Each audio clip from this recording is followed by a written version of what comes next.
Coming up on Naked Age, Rock Lodge Barry shares his secret for fitting in as a nudist. We started wearing shorts during the day so that we'd get a tan line, because this way, when we would go swimming nude at the Y at home during the winter, we wouldn't be questioned about why we didn't have a tan line. The double life of a lifelong nudist, plus the Big Bang of American nudism, coming up right now on Naked Age. Stick around. This episode of Naked Age is supported by a sponsorship grant from the American Association for Nude Recreation Education Foundation. Learn more about the ANR Education Foundation and their mission, or make a donation at aanr-ef.com. Welcome to Naked Age, a nudist history series exploring uncommon stories and profiling unique people who have gone to extraordinary lengths to live a nude life. I'm your host, Evan Nix. In this episode, we'll meet Barry Siegfried, a lifelong nudist whose story is intrinsically tied to the history of Rock Lodge, one of the oldest clubs in the United States, born from the Big Bang of the American nudism movement. This is Naked Age.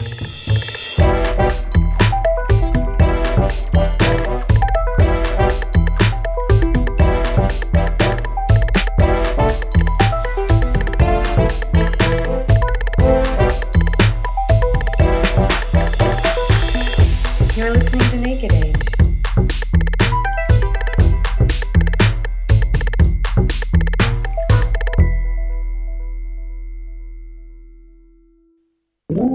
From the New York Daily News, December 8, 1931. 24 nude cultists, 7 of them girls, arrested in a gym.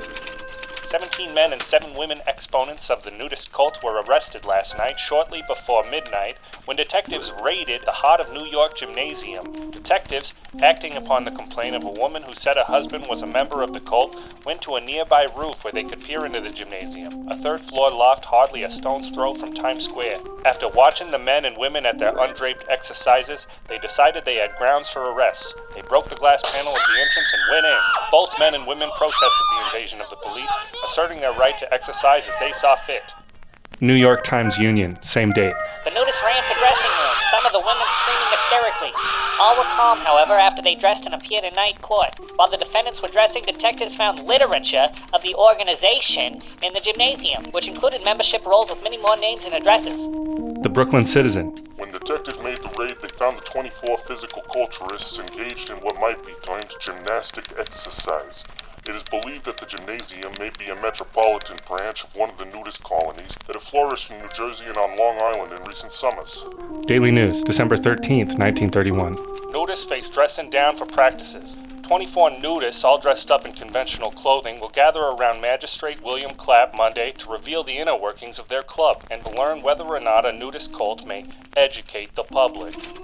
Daily News, December 15th. You had to peek to be shocked. Nudists freed. Magistrate Jonah Goldstein ruled there had been no outrage of public decency because the public couldn't see the performance. I don't want it understood that I approve of nudity in a gymnasium, said Goldstein, but in this case there was no desire aroused. Not only must there be an exposure in a case of this kind, but there must be lewd exposure. Previously, several policemen had testified they had climbed to the roof of a building and peered at the undraped athletes through a skylight. The Brooklyn Citizen, December 15th. The cause of nudism won a partial victory when Magistrate Jonah Goldstein discharged 15 men and 4 women who were arrested for doing calisthenics in a gymnasium while unclothed. The decision of the magistrate was a mistake. Nudists are out of place in this country, and their exhibitions are viewed with disgust by the public. The cult was imported from Germany, and its followers should be deported if possible. These very real excerpts, which I obviously had a little too much fun performing, are meant to comedically reflect what was a very real and very oppressive environment for people interested in engaging in social nudity in the United States in the early 30s. It was still a time of remnant Victorian-era morality, during which America's Comstock laws suppressing obscenity and contraceptives were still widely enforced, and where vice squads waged war on peddlers of pornography and other quote-unquote perversions. And yet, it was in this pressure cooker that social nudism arose, in defiance of labels of perversion, as a legitimate social movement in the United States. The first groups emerged in New York like a small boom, one which spawned at least 3 landed New Jersey nudist clubs, each with influence in the rapidly growing national nudism movement. It was from these prototypical groups that American nudists first developed their version of the private nudist club, a model which has persisted despite a torrent of other social changes over the following century. Today, we will dive into the story of one of these original historic clubs, namely Rock Lodge in Stockholm, New Jersey, arguably the oldest landed club in the United States, born of the Great Nudist Big Bang, and Rock Lodge's path to permanence not only as an incorporated nudist club, but as a culture of neighbors, which has persisted for over 90 years. And we will meet one couple, a man named Barry and a woman named Dorothy, whose personal stories are intrinsically intertwined with the story of this great club. And all this is coming right after this.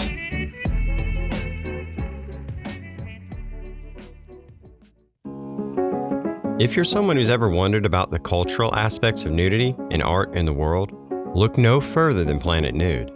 At Planet Nude, we go beyond skin-deep discussions of nudism and delve into the current cultural, intellectual, and philosophical topics around nudity, exploring the way it's been used in art and activism, and the impact it has in our lives today. With a diverse group of contributors, Planet Nude brings thought-provoking essays and art uncovering everything from the history of nudism to the latest news. Join the close free conversation at Planet Nude by subscribing on Substack today at planetnude.co. See you on Planet Nude.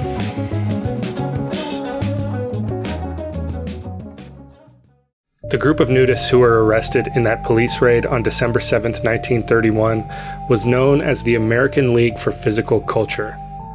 Their founder was a German immigrant living in New York named Kurt Barthel, and was among those arrested late that winter night. By that point, the American League for Physical Culture, or ALPC, had been organizing and conducting nudist gatherings around New York for about a year and a half, usually traveling to outlying rural areas where they could find some space and privacy to be nude outdoors during the warmer summer months. In the winter, Barthel and his group would rent space in local gymnasiums, where through an agreement with gym owners, they would lock the doors after hours and have the gym to themselves to exercise in the nude. The legal ramifications for the nudists who were arrested in the raid were minimal, thanks to the New York magistrate who dismissed the charges. As for the ramifications for the ALPC, Barthel was surely pleased. Because of the flamboyant press that the raid received, the fledgling Nudist League's membership actually grew. Already by this point, there had been disagreements between group leaders and members over the direction of the group. Some ambitious members had split off from Barthel to start their own groups. The most prominent of these absconders was a man named Ilsley Boone. In 1931, Boone launched America's first nudist magazine, The Nudist, which he first sent out as an official ALPC publication. After a disagreement over this erupted between Boone and Barthel, Boone defected and launched the International Nudist Conference, or INC. A few years later, The Nudist magazine became Sunshine and Health, and INC would become the American Sunbathing Association. In 1935, New York State passed the McCall-Dueling Bill, effectively banning social nudism in New York. Ilsley Boone set his magazine and the ASA up in Mays Landing, New Jersey, where he also established Sunshine Park as a family nudist resort and headquarters for American nudism. Though it had its competition over the years, the American Sunbathing Association would become the preeminent American nudist organization for decades to come. Ilsley Boone was a titanic force for American nudism, and controversial for his autocratic style of leadership. He was not one to shy away from a fight.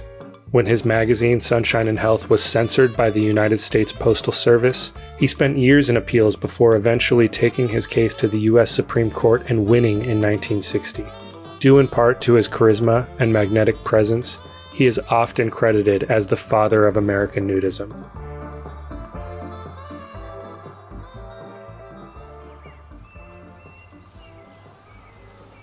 Kurt Barthel, somewhat more humble, also often earns that credit. In 1932, after Boone broke off and started the INC, Barthel and the ALPC established Sky Farm on a plot of land in Basking Ridge, New Jersey. Kurt Barthel himself, in a later written account, pins the exact date. April 30th, 1932. Our search for land had ended. We had found our beautiful Sky Farm. 2 weeks later, our farm greeted us with hundreds of dogwoods in full bloom. Funds were promptly pledged for its purchase. Opened May 15, 1932, Sky Farm generally holds claim to being the oldest nudist club in the United States. Both these stories of Boone and Barthel are remarkable and are often told when discussing the start of the U.S. nudism movement, and for good reason. However, Boone and Barthel do not make up the whole story. Before Boone broke off from ALPC in 1931, another couple, Catherine and Herman Soshinsky, were the first to splinter off and start their own club. As Germans living in New York, the Soshinskys had experienced German Freikorper culture before becoming some of the first to join Barthel's group in 1929. Their split from ALPC took place over a year before Ilsley Boone's, in 1930, and the splinter group they formed was called the American Gymnosophical Association. The AGA presumably took their name from the first English-language book about nudist philosophy, a book called The New Gymnosophy. Its author, Maurice Parmelee, a sociology professor at New York City College, became the AGA's first honorary president. Gymnosophy stands for simplicity, temperance, and continence in every phase of life. It is useful in the rearing of the young, in the relations between the sexes, and in promoting a democratic and humane organization of society. Consequently, the implications of gymnosophy extend far beyond the practice of nudity alone, for it connotes a thoroughgoing change in the outlook and upon the mode of life. Parmelee, a nudist himself, had had trouble publishing his own book in the US, including receiving threats from a federal prosecutor, resulting in his book's distribution being pulled by its publisher. Eventually, Parmelee was able to publish the book, but not without taking on the legal and financial risk himself.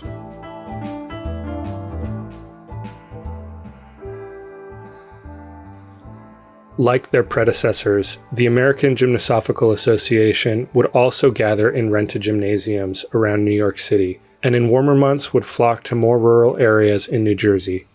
The following excerpt is from an article written by AGA founders Catherine and Herman Soshinsky years later. Around 1930, 3 of Barthel's members stepped out and formed their own groups, and we as one of them called ours American Gymnosophical Association. We formulated our creed of gymnosophy, stated clearly the scientific reasons for social nudism and the physical as well as mental benefits to be derived therefrom. When the so-called anti-nudist law of then-Governor Smith was passed in New York State in 1934, nudist groups had to move to other regions. Our search for a suitable location led us to Rock Lodge at Stockholm, New Jersey, which we rented immediately.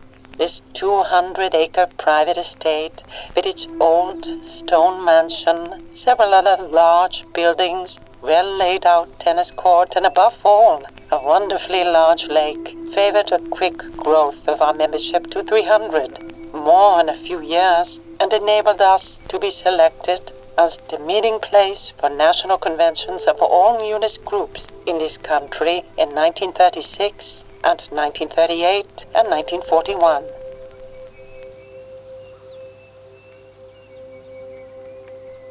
While the Soshinskys and the AGA did not officially rent permanent space at Rock Lodge until 1934, it's clear they were gathering there earlier. Newspaper articles placing the AGA at Rock Lodge go back to 1933, and according to the club's local member historian, Dorothy Coleman, other evidence pointing to nudists practicing at Rock Lodge dates back to spring 1932, the same time the ALPC discovered Sky Farm. Nudism at Rock Lodge, is the earliest indication we were aware of was a painting done by Richard Ederheimer. And he's got 2 paintings in the New Jersey Historical Museum, and it depicts the nudists at Rock Lodge. Now, I don't know if that was before AGA or during AGA, or that's why they went to Rock Lodge, because Rock Lodge was a health farm at some point. So it all kind of intertwines in that direction. The eponymous Rock Lodge actually dates back to 1907, when it was designed and built as a prototypical fireproof farmhouse model by an eccentric American engineer named Abraham Lincoln Artman Himmelwright, named after the president who was assassinated the year Himmelwright was born. Historian Dr. William H. Ratchfuss wrote of the property in 1928. Up in old Sussex County, not far from Beaver Lake in Stockholm, stands a magnificent stone house that seems a veritable castle at first sight. It towers 3 stories, is situated on a rocky ledge that has been hollowed out for the foundation. Its walls or partitions are also of stone, and it seems as if one were in an ancient castle in England or Germany. This is the home of A.L.A. Himmelwright, C.E., civil engineer, the builder, and a man much given to nature and the joy of the wilderness which he obtains there aplenty. The house, called Rock Lodge, has a roof of pure copper. Within, rooms are large and inviting. A great-grandfather's clock, with here and there excellent articles of furniture made by the grandfather of the hostess, and naturally cherished by her. Upstairs, in the room of the host, is a small hole in the glass made by a stray bullet from the hunter's gun, which was meant for a deer. From here, the sight is fascinating. In addition to engineering and building, A.L.A. Himmelwright was also a renowned adventurer and marksman. He's got a vast history, world pistol champion, and turn of the century, he bought the property. And at that point, Stockholm was really happening place, and a lot of resorts were going up, and people were traveling, getting out of the dirty cities and Newark and so on. And he built our stone house, which still exists, in 1907 from local rock and so on. It's a beautiful structure. He was an engineer for Roebling in New York, and he wrote a book which he wanted to sell copies of to people because they wanted to learn how to build fireproof buildings. The bungalow that's still on our property was built in 1916, and that's where the health farm had the men's dormitory. The Rock Lodge Health Farm, which among many other endeavors rented the land before the AGA took up the lease in the early 30s, started in 1920 and ran for 2 years as a place for tired businessmen. While nudity was not an explicit feature of their advertisements or public literature, their ads did feature the health farm's medical director, a Dr. B.F. Roller, depicted dressed only in tight shorts, displaying an athletic build, and promoting a program that he boasted would help, quote, regain sound nerves, restful sleep, and a hearty appetite. Himmelwright was trying to make the place work one way or the other.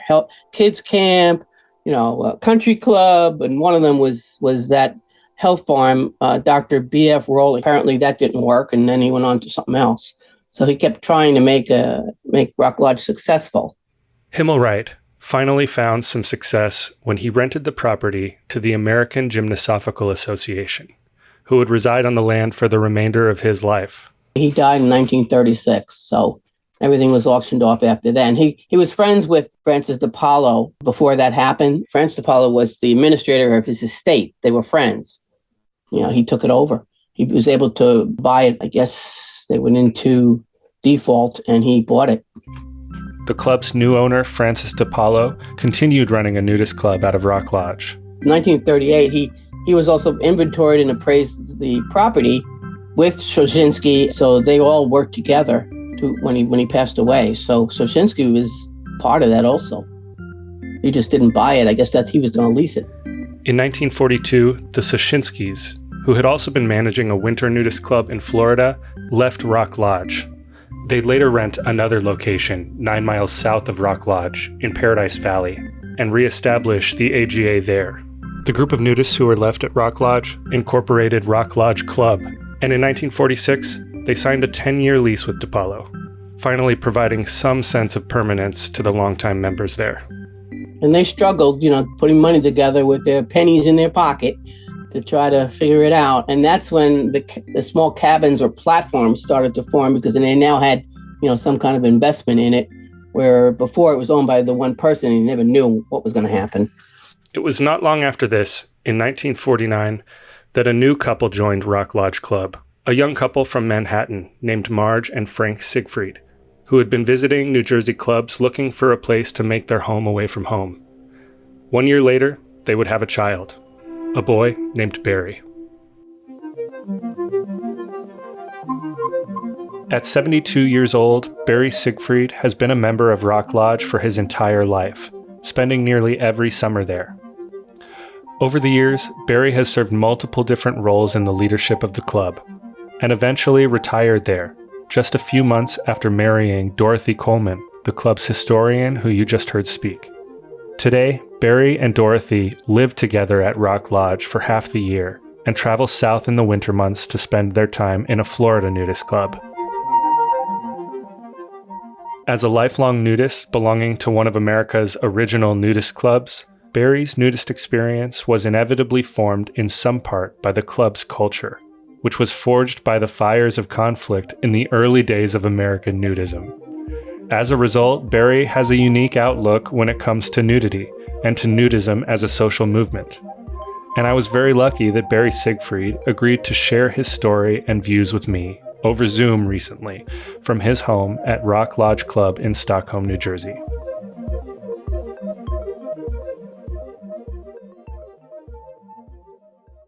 What were your parents like? Well, my parents were both in show business. My father was a violinist, classically trained as a child. He got out of the Curtis Institute of Music when he was 17, and his uncle put him on a bus to New York, and he got his first job with Radio City Music Hall when he was underage. He lied about his age, and he fortunately got into the pit, started playing commercial music, which was completely different from classical music. My mother was a dancer. She tried a little bit to get into movies, and in fact, she did appear in a movie called Devil on Horseback, which was 1936, and it was kind of one of those grade B movies. There, you see how happy we've made him? How dare you let that dirty old thing take my clothes? You make him bring him back here. Come back here, you. Come back. It was a little campy. It was about a Mexican band of thieves who kidnaps this woman from a train. She was 16 years old in 1936 when that movie was made. So they both came out of the show business realm, and they met each other at Radio City Music Hall. My mother was a rockette, and my father was still in the pit.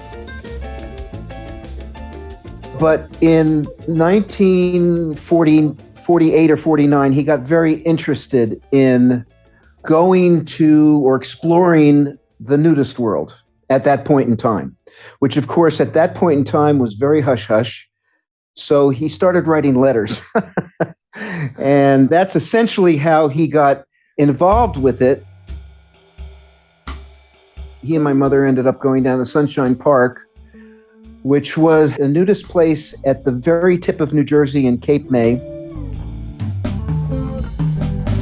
They happened to be sitting on a dock next to another couple who was from Rock Lodge. And of course, the trip from New York City down to the tip of New Jersey is a very long one. And they said, well, we just happen to be here for the day, but if you're interested in some place that's closer, Rock Lodge is only 42 miles from Manhattan.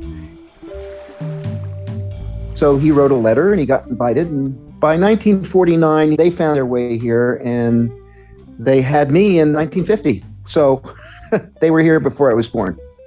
So they got involved with nudism by sending out letters to the editors of magazines or club owners?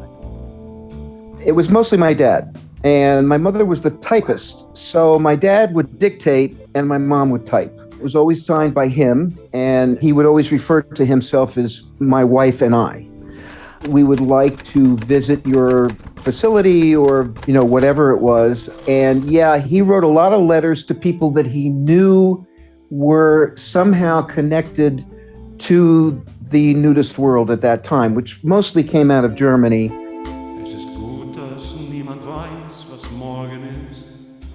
Beyond proximity to New York, was there anything else about Rock Lodge that you think really drew your parents? I think it was the proximity to New York. And the other thing about Rock Lodge is that we have a freshwater lake that's spring-fed, and that is pretty unusual amongst most nudist places because most of them have pools.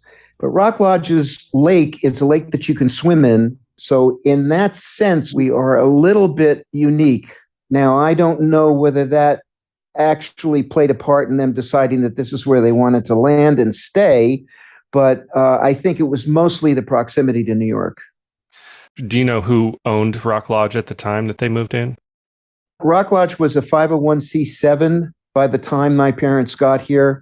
They formed in 1946, and they were enjoying a 10-year lease on the property with the owner of the property from 1946 through 1955. And then in 1955, they negotiated a 40-year lease, which was going to run to the end of 1995. So Rock Lodge was fairly well set for 45 years by the time they got there. So it was already a cooperative club.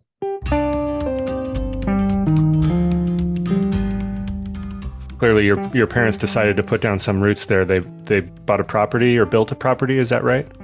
They purchased a cabin. It was an old Sears kit that was a cabin on a site, and the person who put it in the late 40s, and I guess in the early 50s he decided to sell it. So my dad was lucky enough to get the winning bid in. And in those days, we're talking about $3,500 for a cabin like that. Wow. Okay. So, and that was big money in those days. Oh, yeah. So. Wow. I was born and raised in New York City, Midtown Manhattan. Huh. I spent my winters in New York and my summers at Rock Lodge. What would happen is that my mom would come up for the summer and would bring me up with her, and then my dad would come up when he wasn't playing a show or when he was on his days off from a show. He came up on the bus, and we were here for the whole summer. Those are my earliest recollections. So in those earliest recollections, what was it like? Were there other families? Maybe you could sort of set the scene of Rock Lodge. There were a number of families coming in the early 50s, and several of them put down roots, realized that there were other kids here, kids that were about my age. I basically grew up with a set of friends from Rock Lodge that lasted with me for my entire childhood, all the way up to the point where I was old enough to go off to college. In some respects, they were more permanent friends than my friends were from school, who would change every year. Sure. And to this day, I still know some of them. Some of them are deceased, and some of them have moved on. But there are some who still come back, but are not as active being at Rock Lodge as an adult than I am. That's so fascinating. So you obviously did have non-nudist friends at the same time, and you would sort of go back and forth between these worlds. Yes. Yes, it was interesting. And, in those days, and I know today, most people are much more open about their nudist lifestyles than I ever was as a child. Back in the 50s, my parents would tell me, now look, most people don't get to swim without a bathing suit. Most people will not understand that you do that if you try and explain it to them.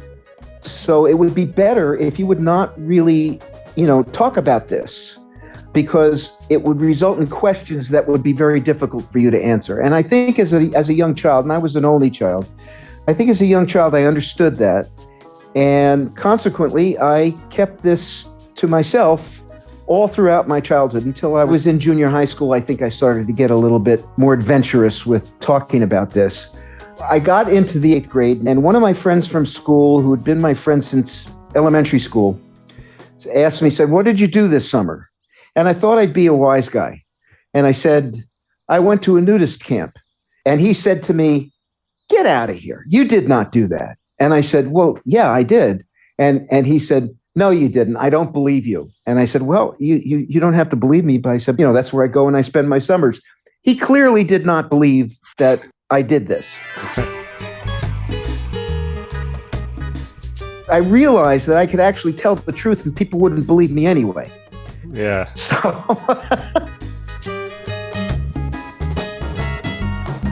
but yes, for the most part, I kept it pretty quiet. And then, of course, when I got to college, I realized that not having tan lines was actually an asset and not a problem. So once I got to college, all bets were off, and I told people about it. And in fact, several college friends over the years, I invited them up here, some of whom joined the club and stayed, and some of whom just visited a few times, and some of whom still come back and visit to this day.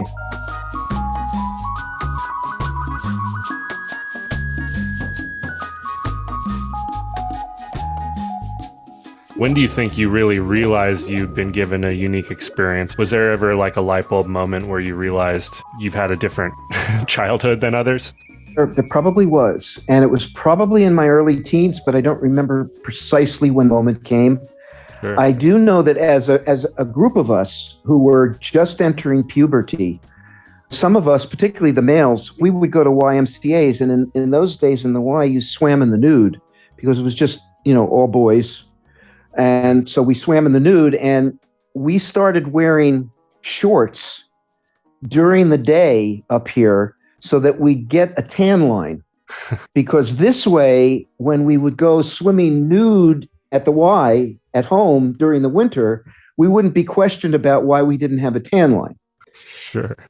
I know it sounds ridiculous and it sounds really funny, but we literally did that.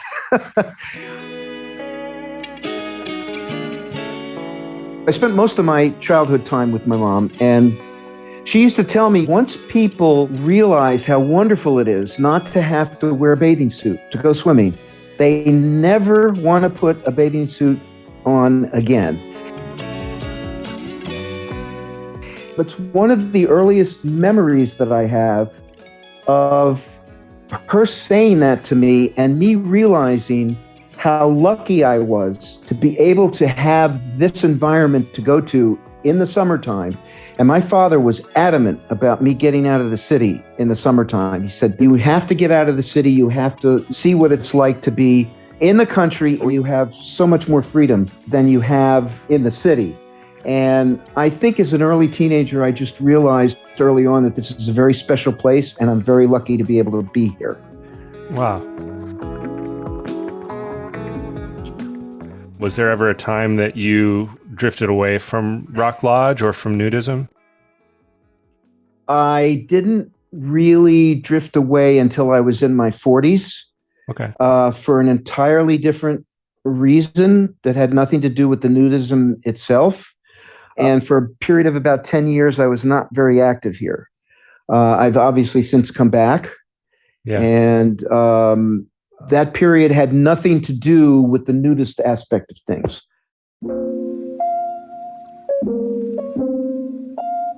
Rock Lodge has a pretty notably historic building that was built by a famous architect. Is that right? Yes, Himmelwright.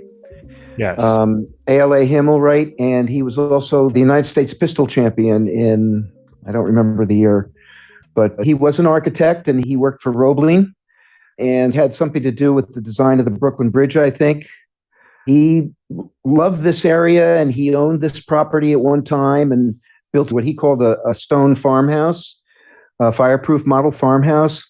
And to this day, we still use it as lodging for overnight accommodations. It's just amazing. It's an amazing building. You started becoming involved with the management of Rock Lodge. Is that right? You've filled different roles over the years? Oh, well, I did.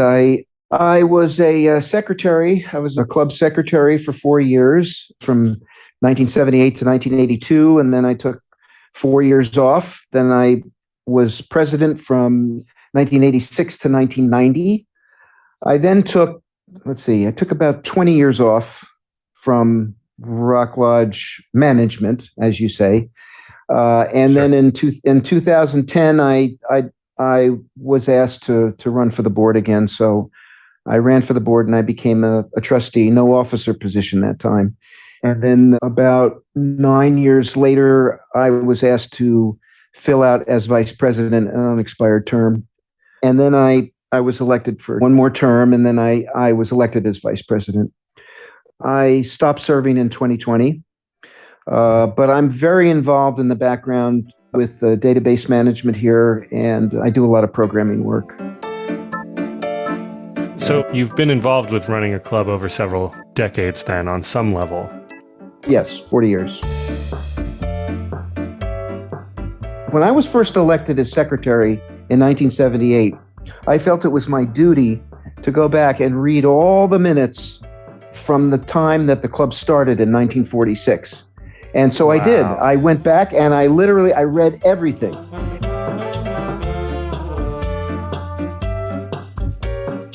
And I realized that the stuff that we were dealing with in the late 1970s were being talked about in the 1940s. It may have had a little bit of a different perspective, but essentially the same issues. And today I'm realizing that a lot of the same issues are being talked about today that were being talked about in the 1970s and 1980s.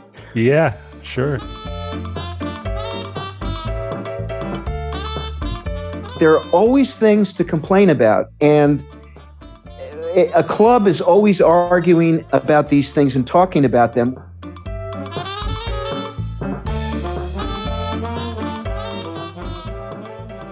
The guy who originally bought the property from Himmelwright, who was a chiropractor by profession, his name was Francis DiPaolo. He lived up the road here, and he loved us, and that's why he gave us a 40-year lease in 1956. Wow. He gave us a 10-year lease in 46, and I guess the 10 years worked out to his satisfaction. So he said, I'll lease it to you for 40 years. The biggest problem we had is that the lease that they negotiated in 1956 had no escalator clause.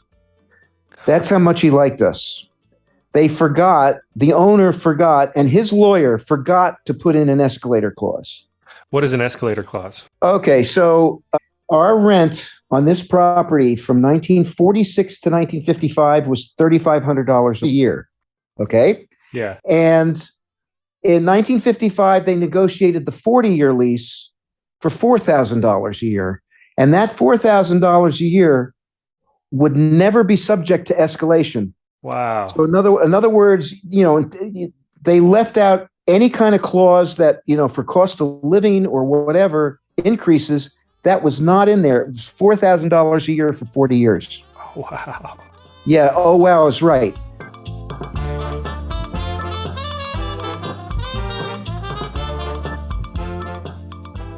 First of all, people were mad that we were now going to spend $500 more than we did before a year on the property. I mean, this is the kind of stuff that people get mad about or get angry about. And it's so ridiculous. Okay.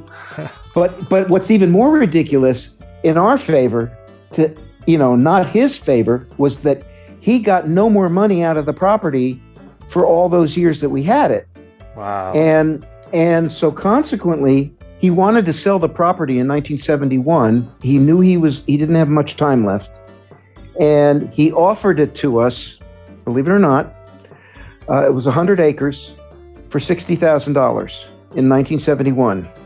And it failed the general vote. Wow. Oh, yeah.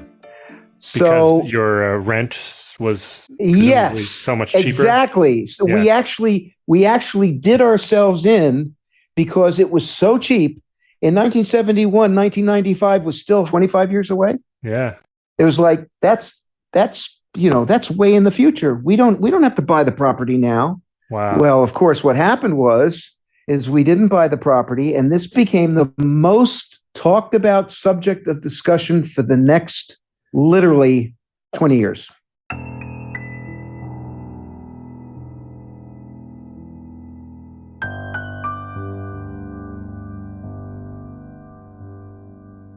People were so angry that we didn't purchase the property.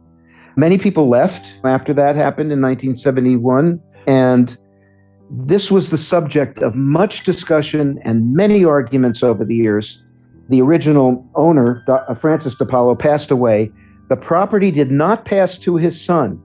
The property passed to his grandchildren. And the father of the children, or the son of the original owner, he was the executor of the estate, along with his father's lawyer. I see. And as time went on, his concept of what the property was worth kept going up and up and up and up. And here his kids were only getting $4,000 a year for this property. And every time that we would discuss buying the property, the price was way more than $60,000. Oh, yeah. And it came to a head during my term as president. Between 1986 and 1990, there was a group of cabin rights holders, people who were in the cabins here, who just felt that the club was never going to buy the property. And so they basically started a private consortium amongst themselves to raise money to put on a down payment so that they would actually purchase the property for the purpose of the club to be here in perpetuity. Wow. And I had no idea that this group existed.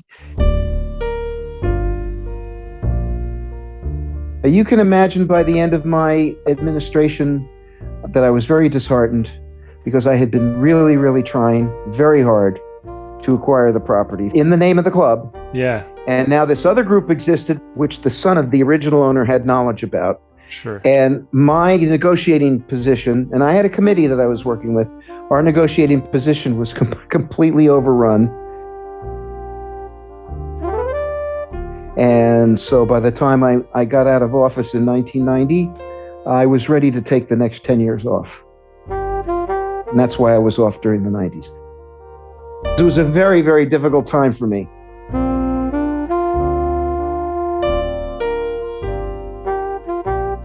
I'm just kind of curious, obviously the ends were the same, which is that the club... They were ultimately successful, and it's probably the only way it could have worked. I realize that now. And after all these years, since they incorporated themselves in 1990, after all these years, we finally own, free and clear, all of the property with no outstanding loans, or they own, I should say, the subset of members who are in that organization and have bonds to give them the occupancy rights to the cabins and to the rooms and stuff. That organization finally owns it, and the club is its primary source of income because the club now pays its rent every year. Sure. Wow. So, yeah. We have our own board. They have their own board. For many years, I was on the Rock Lodge Club board, which ran the day-to-day on the property, and Dorothy was on the RPI board, which was the owner's board of trustees. So, sure. Well, there's a lot of elections around here. Yeah, I guess so.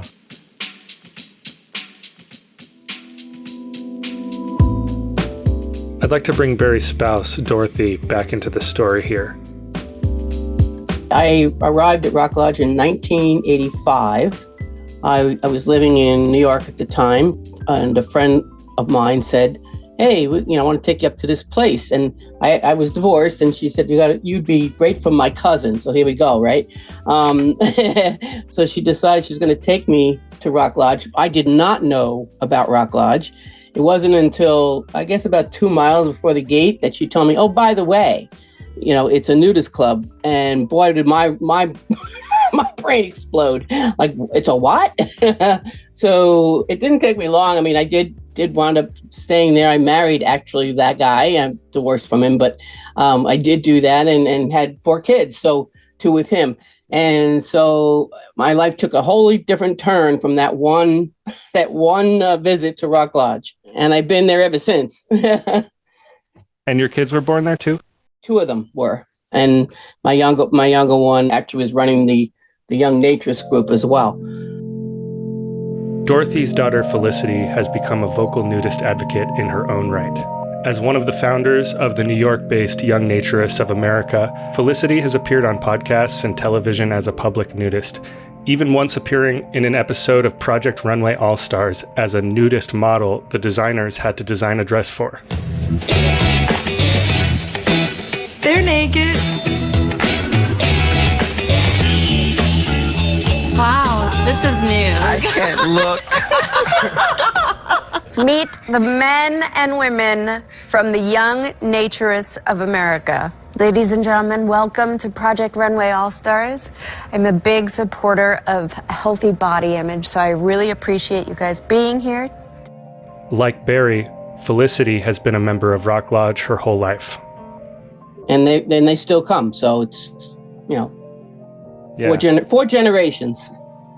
Wow. She now has a cabin at Rock Lodge, my grandson. She's having another one, so oh wow. She's into the baby movement. Yeah. Raising some more raising some more nudists. Yeah, we are one happy nudist family. How did you meet Barry? At Rock Lodge. We knew each other many years, ever since I came there. So, and then, you know, we became really good friends, and I had gotten divorced, and next thing you know, we're hooked up, we're together. We've always been really good friends. So that's how that happened. Dorothy's a dyed-in-the-wool nudist. Of all my partners over the years, I have never had a long-term relationship with somebody who was already a nudist when I started having the relationship. And that had a lot to do with why we got along so well. And in my retirement, I decided that I wanted to live nude full-time. So I decided that I would live at Rock Lodge in the summertime, and I would live in a Florida nudist park during the wintertime, and that's what I'm doing now. Wow. At some point, you and Dorothy, I understand, made the decision to build a new property on the same land that you grew up in. Yes, we took the Sears Kit cabin down because it was really not salvageable. We purchased a bond. We got permission to tear the old cabin down and build this beautiful log cabin, in basically on the same footprint, a little bit larger, and we were very lucky to have been able to do that. So we did that around 2004, 2005, and Dorothy basically designed the cabin and designed it to be a place that we could live in, you know, during the summertime. And that's how we migrated from a Sears Kit to a place where I can now spend my summers, you know, full time in the summertime. I never thought in a million years in 1990, I never thought that I would be here full time. This was not on my horizon at all. And it was only after coming back in 1999, I became friendly with Dorothy. And it wasn't until I became Dorothy's partner that we said, well, let's do this. You know, this is something we both want to do.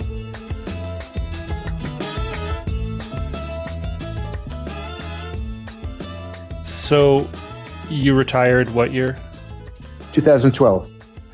And since then, basically, you've been living full-time as a nudist in retirement? I have. I've been, well, of course, when we leave the environs, we put on our clothes to go out. But yes, in essence, I made the conscious decision that I really like getting up in the morning and being able to open my front door and walk out nude. I decided that I really like to do that. And the funny thing about that is that if you were to say to me, had you not grown up in this environment, would you be a nudist today? I would have said, and I still say, I don't know. Because I don't know if I ever would have found my way to this kind of living, which for me makes the fact that I was born and raised in this environment extremely important.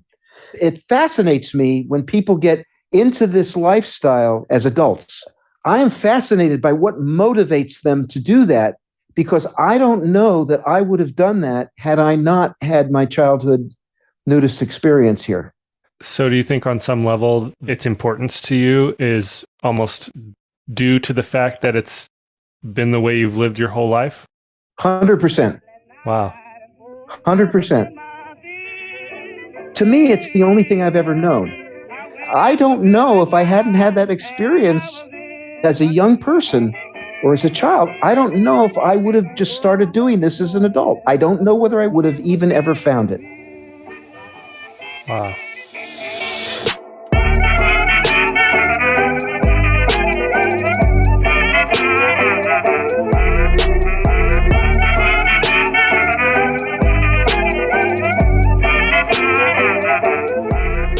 Much of the research and archival material that exists from Rock Lodge Club was thanks to a man named George Selmer, a member who first came to Rock Lodge in the 1930s. Wonderful historian. Every year he gave a slideshow. I'm just fascinated by it. And when he passed on in 1999, I think, something like that, I took on kept it going and doing more research. And every time I find something new, I wish he was here to share it with. As a matter of coincidence, it was George and his wife on the dock at Sunshine Park who first informed Barry's parents, Frank and Marge Siegfried, about Rock Lodge's club just 42 miles from Manhattan. That's where George Selmer. Oh, yeah, George Selmer, of all people, told them about it, and that's when they wound up coming up, and they were there ever since. Oh, wow. So he was the one that drew Barry's parents. Yeah. The Rock Lodge. There you go. Interesting. The history continues. Yeah. This episode of Naked Age included music licensed with permission from the Independent Music Licensing Collective, as well as sourced from the Free Music Archive under a Creative Commons license. The theme song was composed by me, Evan Nix. Please see the show notes for detailed credits. Historical excerpts were performed by Wynn Manning, Priscilla Hagen, and David Lennick. Special thanks to Rock Lodge, Dorothy Coleman and Barry Siegfried, Anthony Leone, Stefan Deshane, Shannon Lewis, Timothy Sargent, Tony Mitchell, Carl Hild, Felicity Jones, the Western Nudist Research Library, and the Anner Education Foundation. If you enjoy Naked Age, please head over to your podcast platform of choice and leave a rating and review. Your testimonials help Naked Age attract new listeners to learn about the fascinating history and culture of the nudism movement. Also, if you'd like to support our work further, please consider a paid subscription to our Substack newsletter, Planet Nude. Paid subscriptions there help support our research and content for the newsletter, as well as this podcast, both of which are labors of love. You can become a member at planetnude.co. You can listen to past episodes of Naked Age or read the behind the episode blog at nakedage.co. You can also connect with me on Twitter at NakedAgePod or Planet Nude Blog. Thank you for listening.